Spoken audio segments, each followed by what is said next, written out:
Broadcast is live. Okay.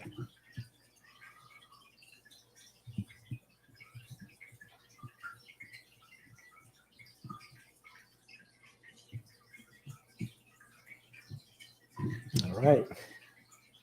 I just got the notification that we are live. Okay. Now what do we do? Let me put a comment on Instagram.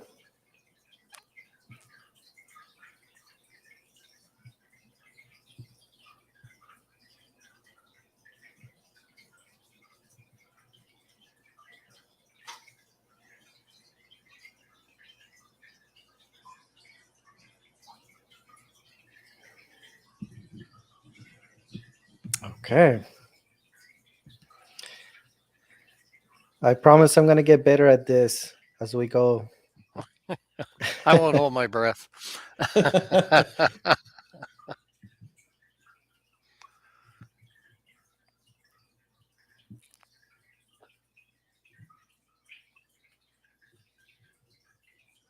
All right.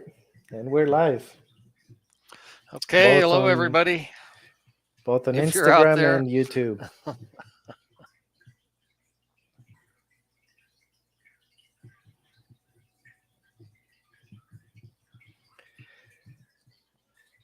Okay. Got a lot of people joining on Instagram. oh, How's nice. everybody doing?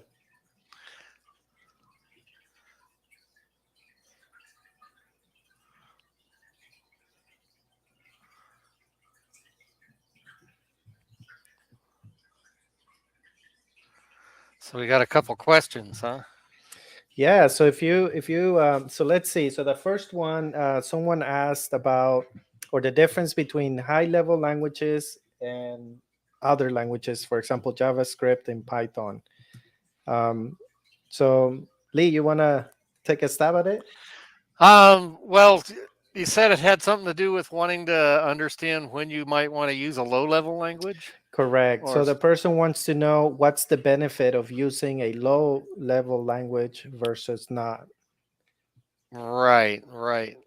Um, it used to be really clear cut. If you wanted performance, you were going to get down and use something like assembly language or C++ or something. But in the early days, if you wanted to go fast, it was assembly language.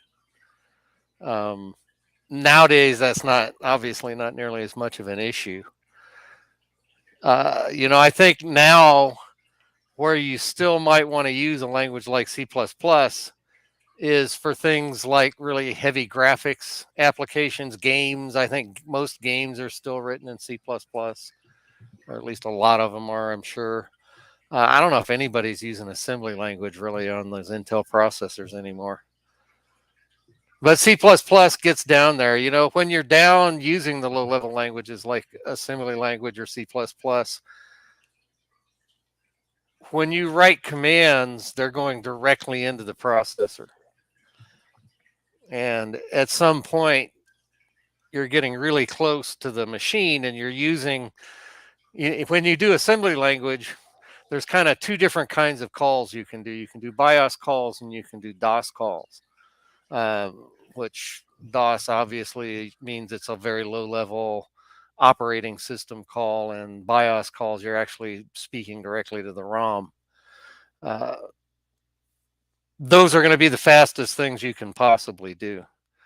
But really, unless you're doing something like if you're writing Photoshop or AutoCAD, where you're really getting down and dirty with the graphics and that kind of stuff, then you might still need to do that. But if you're just doing business applications or web applications, computers are so powerful now, it's very unlikely you're going to get that much benefit from going to a low level language. Does that sound right to you? Yeah. So I think the trade-off to that, right, is that so for example, now with the languages that we have, it's easier for us to write an application, but it's not going to perform as well as a lower level language. So the trade-off here is the amount of time that it takes to to get an application delivered or out to production versus, the, I guess how expensive it would be to run it, on hardware. Yeah, that's certainly true. And these days with these multi-core processors and stuff, you better be doing something really heavy duty to need to go faster than you can go with the regular languages that are out there. Even though C# and Java are what they used to call interpreted languages, where they're getting really compiled at runtime, and then they're going through a middle layer. And that used to be a big impediment, but it's just not that much anymore with these fast processors. Yep, I agree. I don't think I've ever had to do a full blown application using C++. Um, C sharp, I think it's good enough to write pretty much anything that's out there. Unless Yeah, I think the only case where I make an argument to use a lower level language is if you are writing maybe drivers for devices yeah, or that's one, because then you're going to want to talk to the BIOS, yeah. or Other than or to that, the I low don't. level DOS calls. Yeah, other than that, I don't see like a modern use or application for it, other than what you mentioned, right? Like really, like those applications that really need to get down close to the CPU and memory. Yeah, and pack a lunch because it's slow It's good. going. Yes, Especially if you're going to do assembly language, which I don't know if anybody's doing that anymore. Have you ever played with assembly language at all? me no. I had Or the luxury of not. yeah, it's like stick bytes into a register within the address you want it to call, and the result of the function you call in DOS or ROM comes back into a different register, and it's all done in these like 16 and 32-bit words. Mm. And it takes some doing. It's all numbers. I mean, they do have mnemonics that they use, but things that are like words, but it ain't C#. I'll tell you that. Yeah. There was another topic. Another question came in on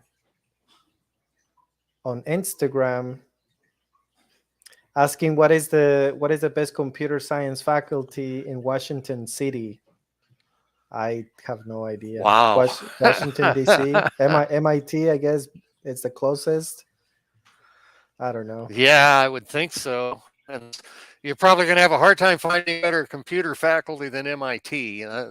That's Period. kind Right. of the holy grail of that whole thing. Yeah.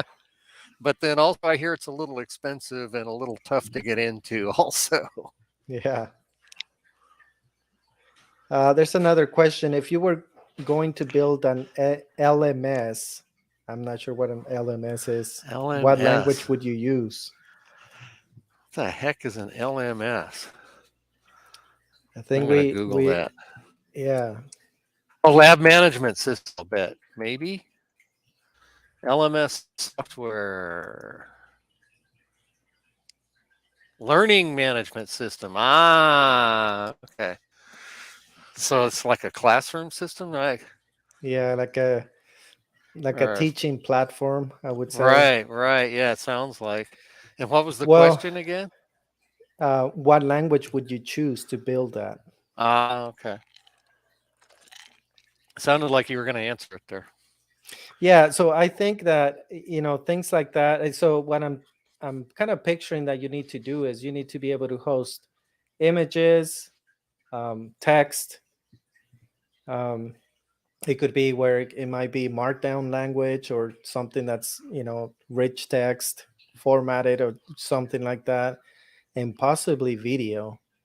I mean, there are so many platforms that you can do that with that is not. I mean, I think many of them could work. Pretty much any Like of the if web frameworks. Yeah. Yeah, I think if you are going to do video, you just have to make sure that you choose a CDN that's going to be able to provide what you need to be able to, you know, um, host those videos. without issues. I think it's not so much about the language; it's more about the architecture that you choose and providers for different things. Is I don't think you're gonna write your own CDN. I think you would use what's already out there, Amazon or Azure or things like that. Yeah, I think that's right. The infrastructure these days, it's almost all about infrastructure too, or that's a big piece of it. How big a web farm are you sitting on Yeah, to keep the performance up if, God forbid, you start getting a lot of traffic? yeah, That wonderful problem to have. yeah. But yep, it still needs to be solved when it happens, right? That's right. Sometimes the worst thing that can happen is you start getting 100,000 hits per minute. Okay, let's see. I don't see another question. But we had a question that I received on my story, and that was, um, let's see, what was it? Forgot what it was. Do you Something remember, Lily? about Google, wasn't it? Oh, that's right. Is there such a skill level as a developer where you don't need to rely on Google at all? I have been doing it 40 years and haven't found it yet. And if you ever get to that point, it's only going to stay that way for 6 months or so before things change so much. None of what you know really matters anymore. Yep. Whatever you know That's now, it's only for a little bit, or it's yeah, and then you just have to learn the next thing. that's right. This business isn't about what you know. It's about how quick you learn the next thing that's coming down. Yep. That's really why I've liked it as long as I have, I think, or one of the big things about it is it never gets boring because it changes so much. What I Yep. do now is so different than what I did 30 years ago. My God, it bears no relation to it. Other than I'm still writing code, I'm still writing loops and if thens and whiles and same stuff, but lot different environment we're doing it in now. Yeah, I mean, like I know there's been a few languages that have been introduced, but I mean the languages that we sort of known about, like Python, like the all the different C derived languages, they're still around. Java is still around.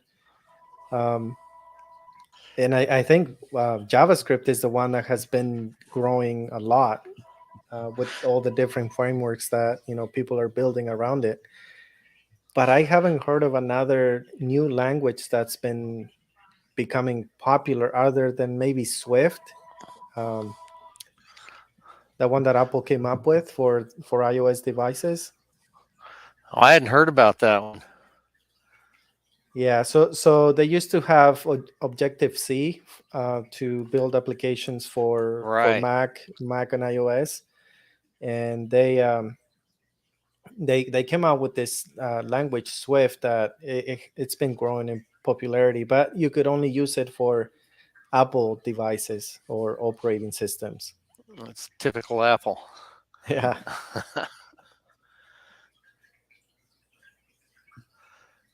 Yeah, I think JavaScript is always going to be there because it's so versatile hmm and so simple that you can do anything with it pretty much literally. It's almost like a low level language at some point, although it's not. But in a way, just because it's so simple, it almost acts like one. yeah. Someone is asking, when would you choose Angular over React? I have an answer for that.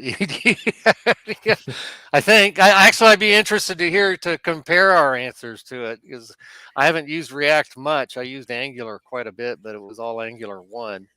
But my perception of it is that Angular is much more kind of, not much more, but somewhat more functionality oriented. It's much kind of traditional with the controllers and the components that kind of fit into more classic object pattern, object structure pattern than React, is my impression of it. Although I like React a lot better, but React seems more like building blocks and building images and stuff. But I don't know. What's your perception of that? So the my first experience with React was because we had an MVC application that we were, I would say, 80-90% done with it, like with all the functionality that we needed to build into it. And it got to the point where MVC wasn't flexible enough for us to do what we wanted to do on the UI, and we started looking for an alternative. And yeah, obviously we tried Angular was the first one that we tried, but at that time, and I think it's changed since then, but at that time you pretty much had to we had to rewrite the whole application to make it a spa. And like, well, no, we don't have time. And then I started looking into React, and you know everybody calls React or refers to React as a framework, but it's really not. It's just a library. And the cool thing about it is that we had this whole MVC application, with jQuery for doing Ajax calls and things like that.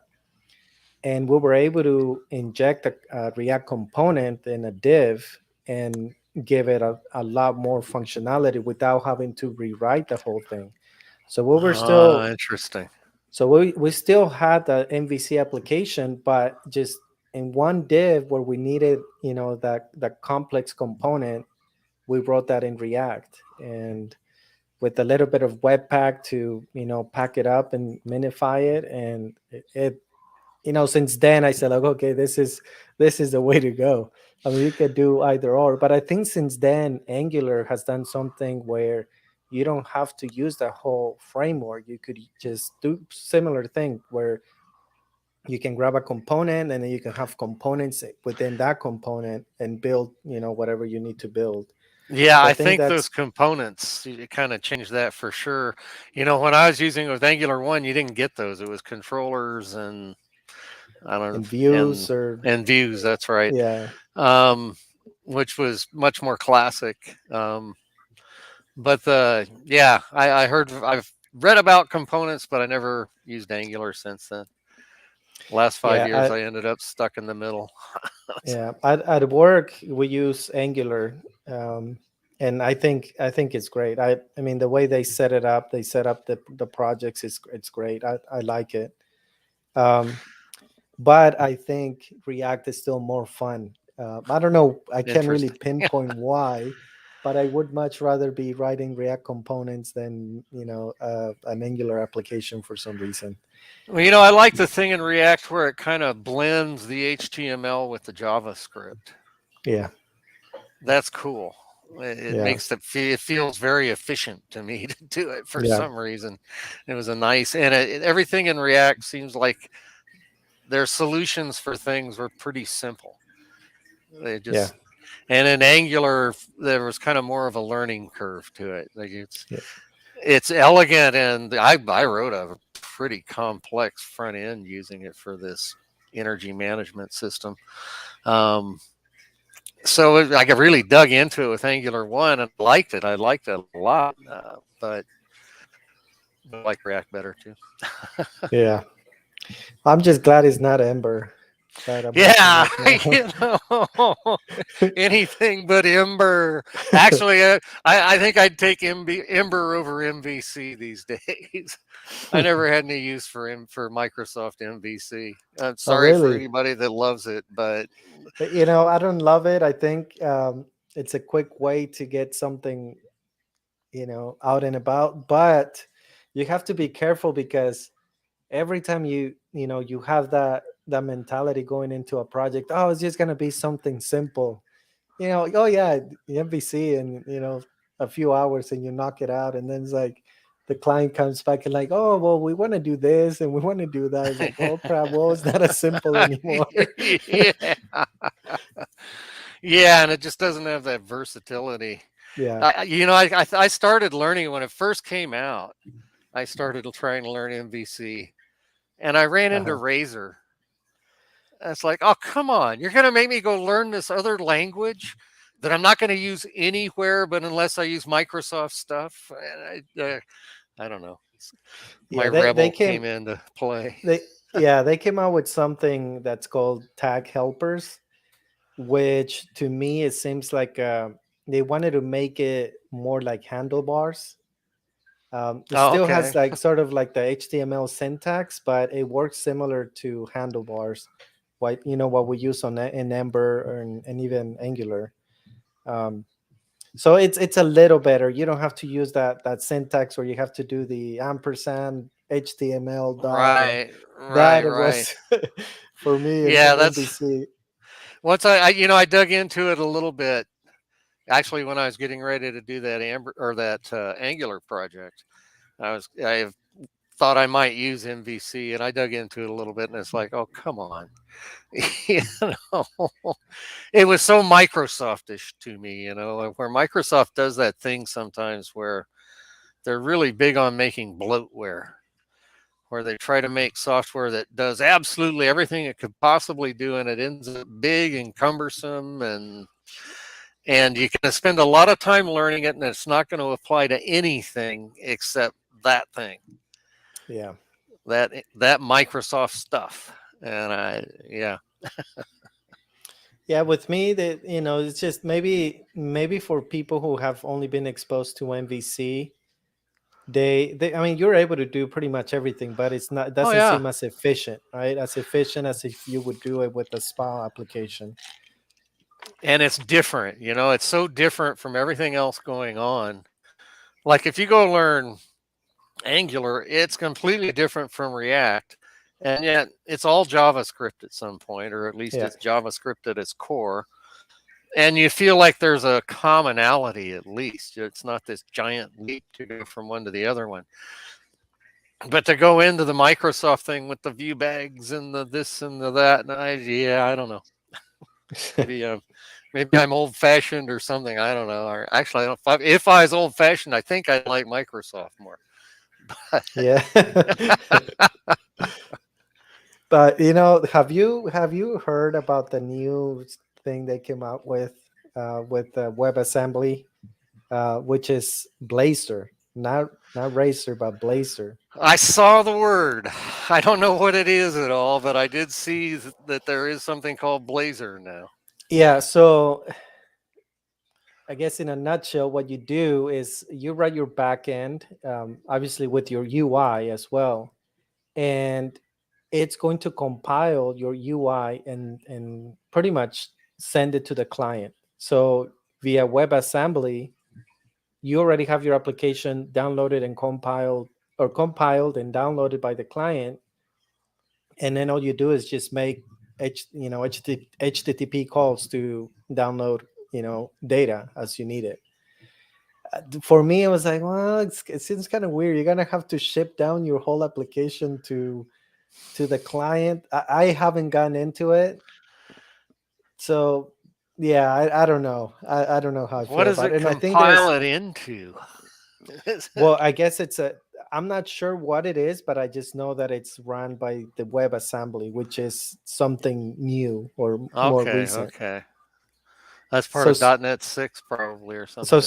sort of like the way I kind of rationalize it is kind of like having your browser be your operating system, and you're Yeah. sending down your application and running that way. But to me, I feel like, well, can someone decompile that application? And I guess if they do, is there a risk, right? Because when you do a spa, you send your minified file to the client, and I guess it's okay if you do, but as long as you don't have any data there, I don't know. Yeah, yeah. It's once again though, it's Microsoft going off in this direction that's completely different from everybody else. It's like they want you to learn their stuff so that you have to use their stuff forever. You're going to be trapped in the Microsoft world. Yeah, but I think the first time I heard about it, it's been at least 2 years ago, and I haven't really heard any big company building something with it. So I don't know. It's hard to make an argument that it's the next thing at this point. Yeah, and Microsoft has really been the next thing for a long time in my book. I think the only thing they did right lately is that they made Visual Studio Code open source, semi Yeah, open source. I mean, they call it open source, but it's not really fully open source. Microsoft open source. Yeah. So, but yeah, I think Yeah, their that middle they, ends, the C sharp stuff, they've kept that pretty good, and it's. I mean, they do good things, but their front end stuff I haven't liked for a long, long time. yeah. Yeah, and yeah, there's no way of doing something with Microsoft for the front end. Yeah, I'd rather use something with JavaScript than anything else, really. Oh yeah, why wouldn't you?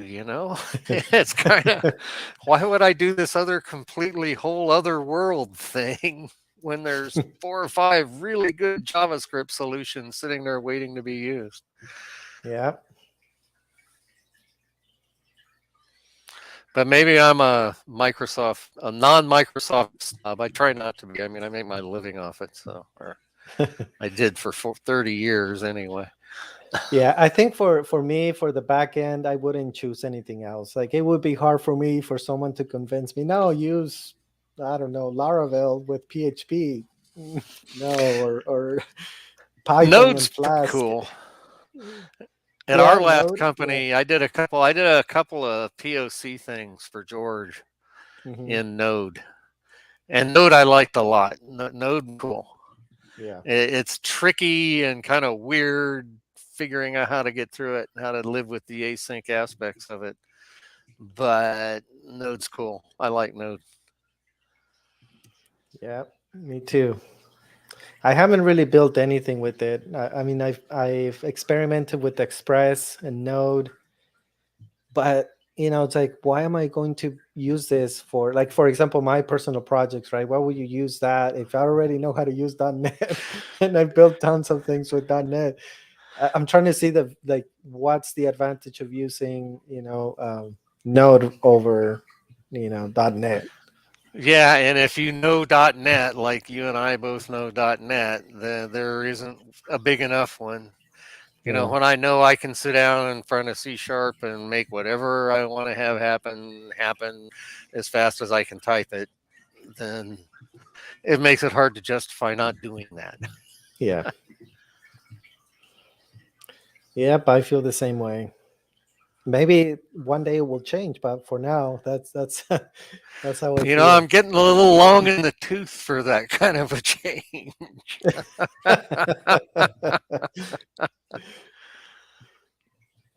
Yeah, no, but I think have you gone in deep in .NET Core, like the new like 5? I think they 6 is about to come out or came out pretty No, and I recently. really want to. I really want to bring Robby over to core, but I don't have time right now.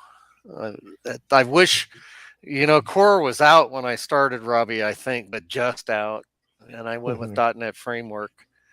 Um, but I'd like to be doing Core. It makes sense, but I haven't dug into it deep enough to really understand the implications of making that change at this point.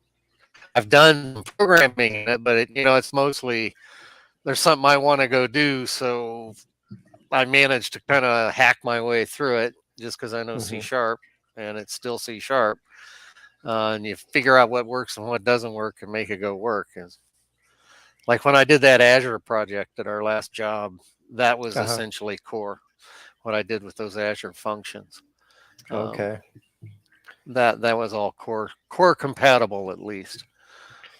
Yeah, just it's I think that I guess that's the other thing that Microsoft did well, just that how do the way they connected their cloud with their development tools. Yeah, It's it give the that devil its due. I remember that right click publish thing. It blew my mind. Like before, I had to get into IIS and create an app and all that, open up firewalls and things, and now it's right click publish and it's there. Yeah.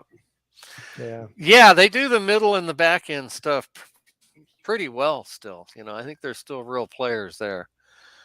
I think they're kind of a joke on the front end nowadays, to my mind. But sorry, everybody. I don't want to Yeah, offend no, so, anybody, so but I think their attempt for mobile Xamarin, um, it's when I last tried it, we actually did write a mobile app for both iOS and Android using Xamarin, and it was the weirdest thing to write the UI using C sharp. oh, It is that what that does? I haven't played with it.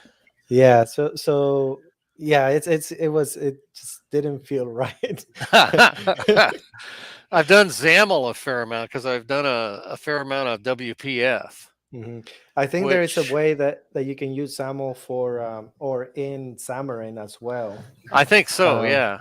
yeah, but when we did it, we were using C sharp. I forget what it was called, but I know that there were two different flavors, and the one we went with required for us to write the UI using C sharp. Interesting. Yeah. Yeah, I don't have much problem with XAML. Actually, I'm warming up to it quite a bit.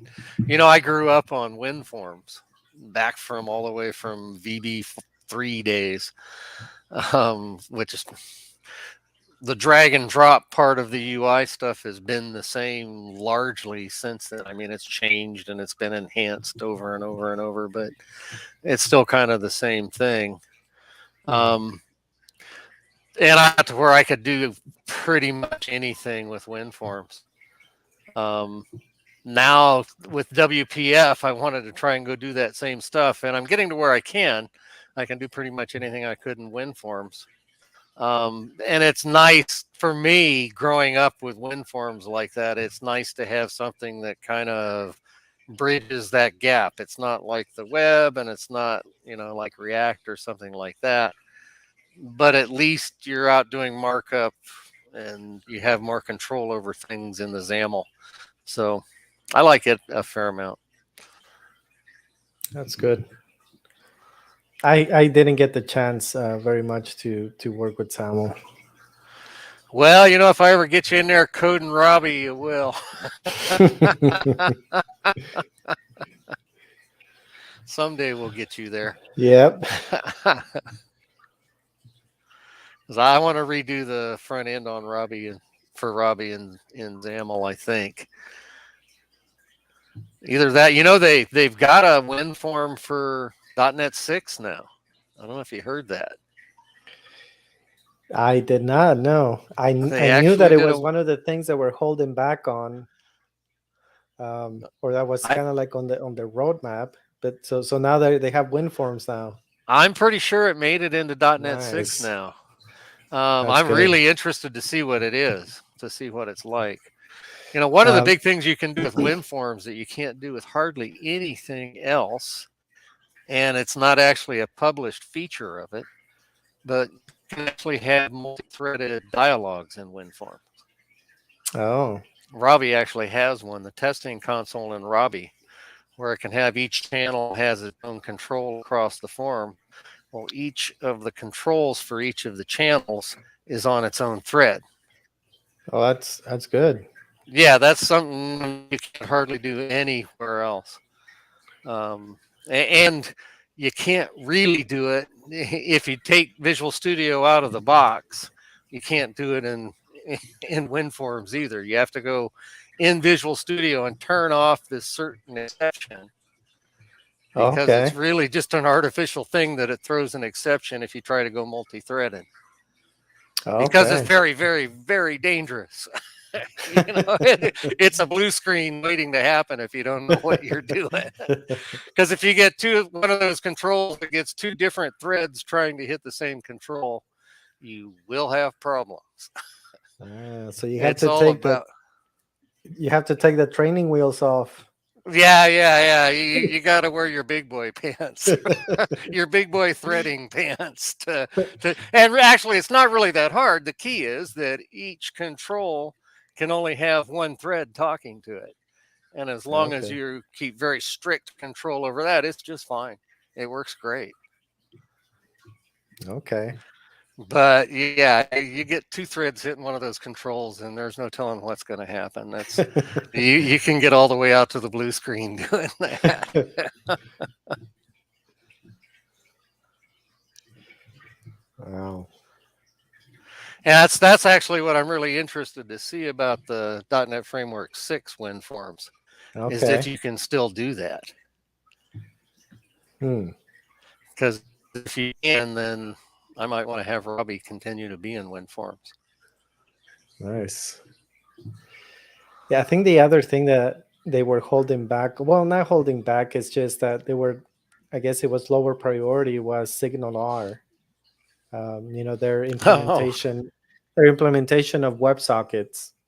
That's something that I think it didn't come out until, man, I want to say 3.1, because I don't think there was a 4 version. I think they went from 3.1 to 5.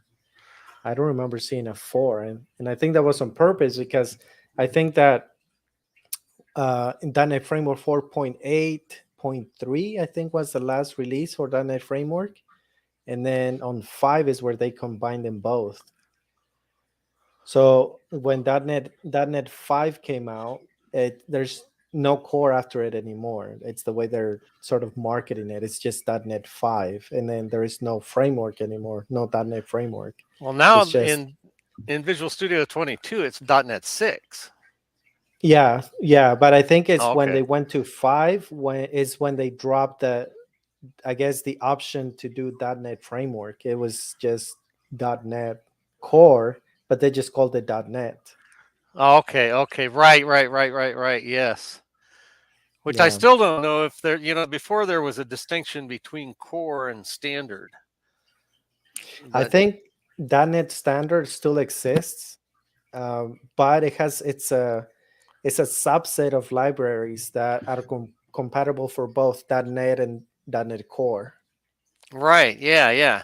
Because .NET standard is effectively, as I understood it, just it's the CLR, Yeah, the Common Language Runtime. It's all the yeah. stuff that's actually compatible at the CLR level. The I guess the downside to that is that there were things that were not all there. So, for example, Entity Framework, you could not use it within a .NET Standard library. You had to either be choose to be either on .NET Core or .NET Framework to be able to use one or the other. Okay. Yeah. So I think EF7 is the one that came out with .NET Core, and I think EF6 is the latest for .NET Framework. It's And still they stopped. EF6. EF6 was what I used years ago, five Yeah, years ago. they didn't really come up with a new one for Oh, .NET Framework. I thought EF6 was pretty good. Yeah, I think I still use it. It's still solid enough. 5 is the Yeah. one that was not that great. Oh, everything before 6 I thought was garbage. I, Yeah. especially the first couple that came out, they wanted you to use that UI with it. That was awful. It's like when I'm trying to use it, I'm going, just let me write some code. Why do I have to go through all this? And that's what EF6 did. You had a true code only, just go in and write it and do it. And Yeah. and I ended up liking it quite a bit. Yep. Same here. At work, we use code first. So you pretty Yeah. much write your modeling code and it updates the database. Yep. Yeah, I like that just fine. And it seems to perform really well too. I guess it does the forward caching for writes and that kind of stuff. We got a question in the chat and on Instagram. The question is, what framework you recommend to learn this year? I guess that the only thing there is it for the front end or for the back Yeah, end. that was my first question. If we're talking framework, I recommend you learn the Robby framework. Yes, exactly. Just kidding. Not really. If uh, you want to build a robot, yeah. I think if you are going to be doing UI work or front end on the web, I recommend. I guess it doesn't have to be necessarily one, but React, Angular, Vue.js are probably the most popular ones right now. I'll let you recommend the backend, Lee. Uh, Framework on the back end. There hardly is one, you know. What do I'm trying to think. I mean, C sharp isn't really a framework. There's the whole web classes, or not web classes, but the controller setups and that kind of stuff for web apps. Um, Web APIs. That's what I'm trying to say. Uh, that's kind of a framework. Um, yeah, I'm not sure on the back end. I don't There are really other think of it in ones. So, framework terms. yeah, I think if you combine Node, Node.js, and Express, Well, that could okay, be, Express, yeah, yeah. And then, like for example, if you like PHP, you can combine it with Laravel and that, and then you have, if you like Python, you can use yeah, Flask yeah. And it has, and isn't there a you thing have a called backend. Django or something in Python? Yeah, that's another Like one. a Flask and framework type of Django. thing. Yeah, Yeah. Flask and Django are probably the most popular ones. Other than that, I would not recommend Ruby on Rails. Some people love it. No, I met a not put couple it. people who liked it. Yeah, not putting it down, but Ruby on Rails, I wouldn't recommend. Now there's Um, 47 Ruby on Rails programmers that are flaming you.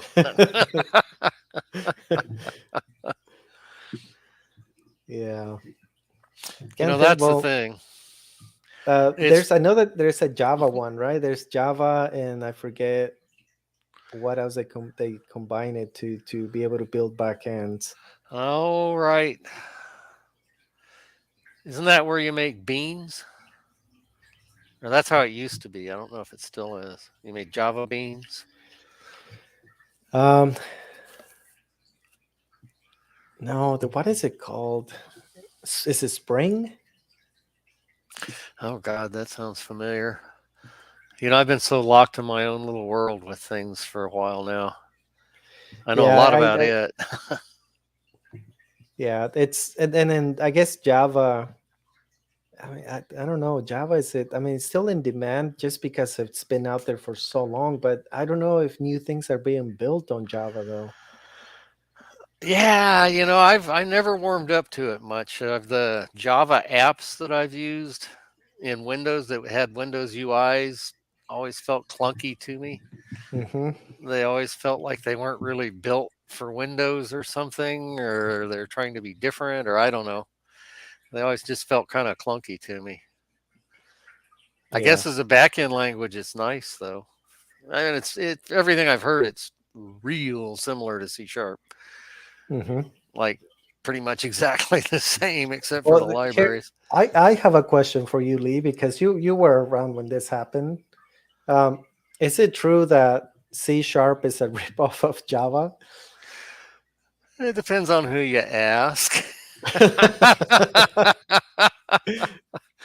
um, it was written by that guy. I can't think of his name. I think he was Swedish or one of the Northern European countries he came from. He's real famous. I think I can't remember what else he did. Um, so he wrote it, and I don't think he did Java. Is it James Gosselin? No, no, it was a more Scandinavian sounding name, Okay. Jonas Borg or something. I can't remember. Apologies if I said it wrong. Um, but he wrote C sharp. Okay. But it came out right after Java, and so everything I've heard, the syntax and the little bit of Java I've seen, it sure looks a lot like C sharp. There's no question. Anders Helsberg. Yeah, that sounds right. Yeah, that sounds like the Yeah. guy. Not Giannis at all, but Scandinavian sounding. Hmm. Yeah, I think I do sort of remember that a lot of people who were doing Java didn't like C sharp, because if they felt that it was kind of stolen, and okay. Well, and I guess Java's big in the Unix world, which there's always been a thing with Unix versus Microsoft in my experience. I'll never forget once I went to a Giants game in San Francisco with a couple of friends, and they really wanted to introduce me to this programmer friend of theirs. And we sat down, and he immediately started talking. We started, oh, you're a programmer, yeah, yeah. What do you program? Well, yeah, I'm doing those Windows web apps. And you see his face kind of, and I just smiled and said, "Oh, you're a Unix programmer." And it pissed him off. Oh my goodness. That guy didn't talk to me the rest of the night. I didn't even say you're a Unix snob, But as soon as I saw, it was just obvious. As soon as I said I was a Windows programmer, oh, okay, you're a Unix guy. Someone in the chat just confirmed that it is Anders Helsberg, Yeah, and this person is also saying that he also wrote TypeScript. really. Wow, he's Yeah. done a lot of stuff. That guy's real famous in that world, I know. And he's doing some low level stuff. If you're getting out and writing compilers, if you're going to write a compiler, that's something you're going to want to do in a low level language. What sites do you recommend where I can apply for development jobs? LinkedIn's been really good for me the last couple Assuming times. assuming that you're in the US, yes, LinkedIn, Indeed. What's the other one? Glassdoor. Yeah, Dice I think is still around. Dice used to be the go to one.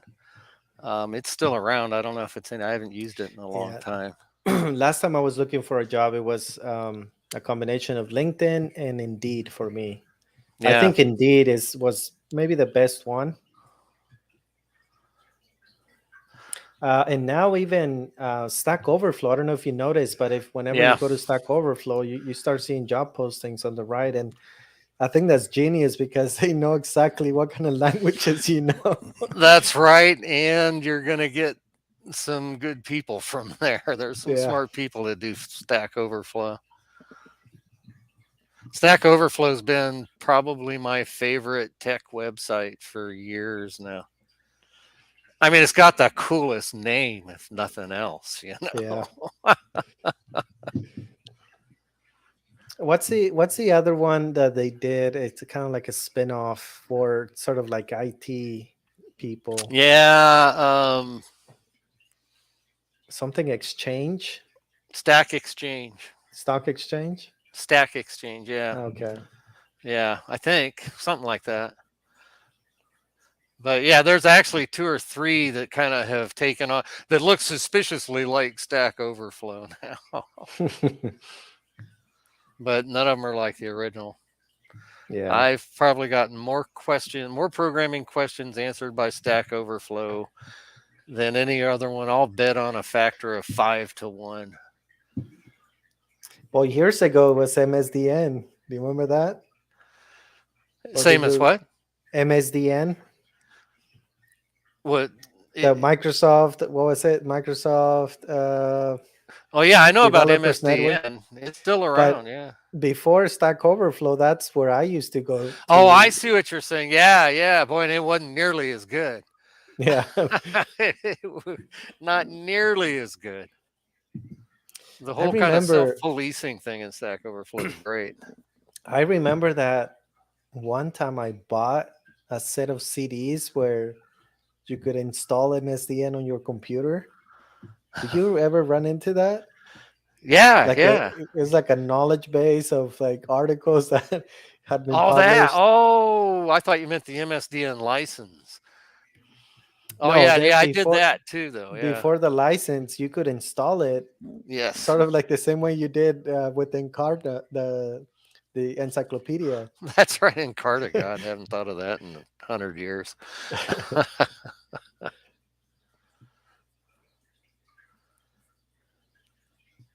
Let's Yeah, see. I remember trying to install the whole MSDN library thing Mm-hmm. because it seemed like such a great idea, but I got it all loaded on, I think, and barely ever used it once it was there. Because I think that was right around the same time Google was coming out, and Google changed everything. I mean, Yahoo did somewhat before that, but man, when Google hit, Yeah. there just was no question that you couldn't answer in 30 seconds all of a sudden. Yeah. Very, very few related to computer programming, especially. That is true. All right, Lee. Well, I think it's getting lonely here. We're not getting any questions anymore. They don't Um, like us. Okay. so let's see. Oh, there's one. There's one here, but I'm not sure if I can answer it. What's the difference between Node.js and Firebase? Ah, I've heard I of Firebase, but I I know don't that know even know what it Firebase, is. when Firebase came out, it evolved quickly. I think at the beginning you could do authentication authorization with it, and be able to hold obviously like a database of users for your application. And I'm not sure what they put in since then. I sort of remember that you could also do push notifications or use it Oh, for that, but obviously it's way different than what Node.js is. um, I'm thinking that maybe Firebase is runs on Node. I wouldn't be But surprised. And yeah, that seems like kind of the layer relationship there. yeah, Nodes down at the very bottom. yeah, Using raw JavaScript as a back end language like that, that's where JavaScript becomes a low level language yeah. almost. Oh, here we got a good question here. Failed a skill assessment test today for a job. Ooh, How would sorry one about go up? that. Yeah, how would one go about staying motivated or push through to become better? Give yourself a project, is what I do. Figure out something you want to write and write it and stretch yourself. Write it with tools that you don't really know yet, but learn those tools. If you're out to get better, that's what I've always done. How about you? Yeah, something similar. So definitely for me, the best way to learn is to build projects, because Yep. you can do all the tutorials on YouTube or on the web, but if you don't build anything with what you learn, it's going to be hard for you to remember it. I think Yep. that's kind of like my way of thinking of things, right? I could go, buy a course on, I don't know, let's say Django with Python, but if I don't ever build anything with it, I'm gonna lose it. That's So exactly right. yeah, so definitely, like Lee says, building projects is the best way to get better. The other thing that happens with building projects for me is there's something about when I get stuck building something and then go Google it or do whatever I do to figure it out. When I figure it out, it sticks. It stays with me because I had to go out there and dig around and find the answer. And the process of doing that for me tends to make that stay with me. So I really learn it and it becomes part of my base of knowledge about that subject. And that's always been super useful for me. Yep, for me as well. Yeah, so I think that's it, Lee. All right. Uh, if you want to hang on for a minute, let me end the broadcast, and we can stay in chat for a little bit. Sounds good. All right, I'll go ahead and end it. Thanks Bye, everybody for everybody. joining.